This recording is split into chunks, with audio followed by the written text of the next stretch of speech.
Salut cher apprenti, mon nom est Sacha, ton maître courtisan, et notre leçon aujourd'hui, qu'est-ce que la politique? Oh maman, je suis désolé de toutes ces nuits où je t'ai pas écouté, où tu me disais parle pas de politique ou souper de Noël, là. J'en ai causé de la chicane, croyez-moi. Ta grand-mère peut être une ancienne agent secret et te montrer attirant en cachette, même elle peut devenir un vrai carcajou à cause de la politique. Mais qu'est-ce que c'est que cette chose si énervante? C'est avant tout un résultat de la civilisation. Dans un univers aux ressources limitées, il est impossible d'empêcher la rareté, vous voyez. C'est elle qui amène les crises et les disparités dans nos sociétés, par exemple encore la guerre ou la famine, qui sont toujours liées à des manques de ressources, ou encore les inégalités économiques qui viennent du même phénomène.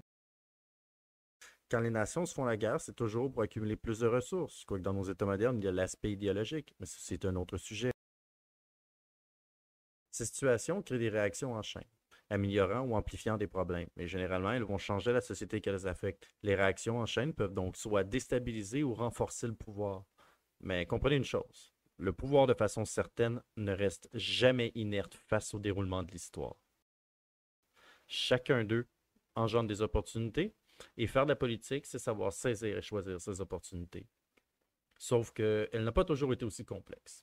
Vers le passé, l'essentiel des crises politiques finissait par être réglé soit avec la violence, ou encore avec une certaine démonstration de force. Elles étaient le reflet de la société qu'elles organisaient, violente et brutale, car les ressources, avant l'ère industrielle, sont extrêmement limitées.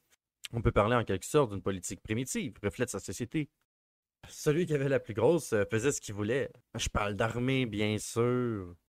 Avec le temps, elle se raffina jusqu'à devenir le premier et le dernier des remparts contre la guerre et la violence. Nos ancêtres ont développé des sociétés beaucoup plus complexes, notamment en ce qui a trait à la spécialisation des rôles sociaux. L'on essaie roi ou paysan, forgeron chevalier, libre ou esclave. Cette spécialisation amena des institutions, les compagnies, les regroupements et surtout les religions.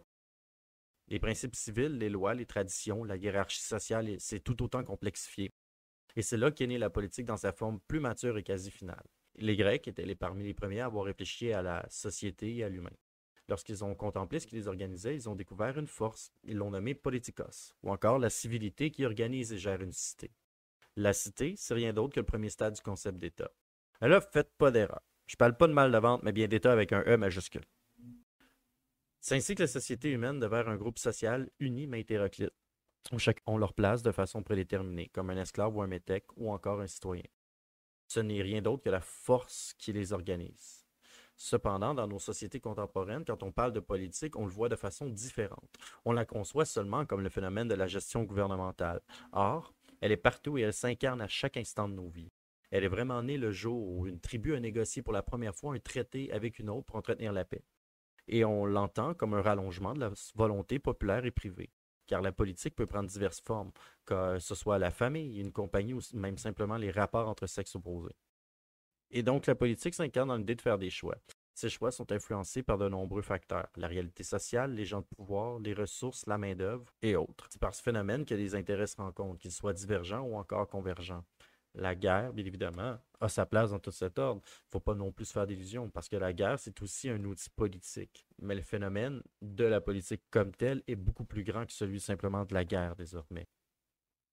Celle-ci n'est qu'une des nombreuses voies possibles quand on parle de stratégie politique. Ces stratégies cherchent bien évidemment à changer, améliorer ou imposer une vision sociale. La guerre n'est en fait le moyen que le plus extrême et le plus final d'arriver à ses fins.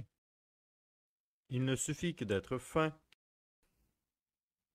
Et dans notre société moderne, la politique est omniprésente. À tous les jours, vous êtes appelé à faire des choix dès que vous traversez le pan de votre porte. Acheter un produit chez un marchand local ou dans une grande surface. Respecter la loi et s'arrêter au feu ou non. Aider le sans-abri ou non.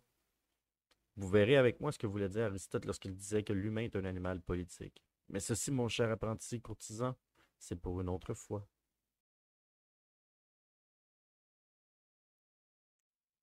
Tu as aimé cet épisode sur la politique? Eh bien, abonne-toi et mets un j'aime et clique sur la petite cloche. Ça m'aide énormément.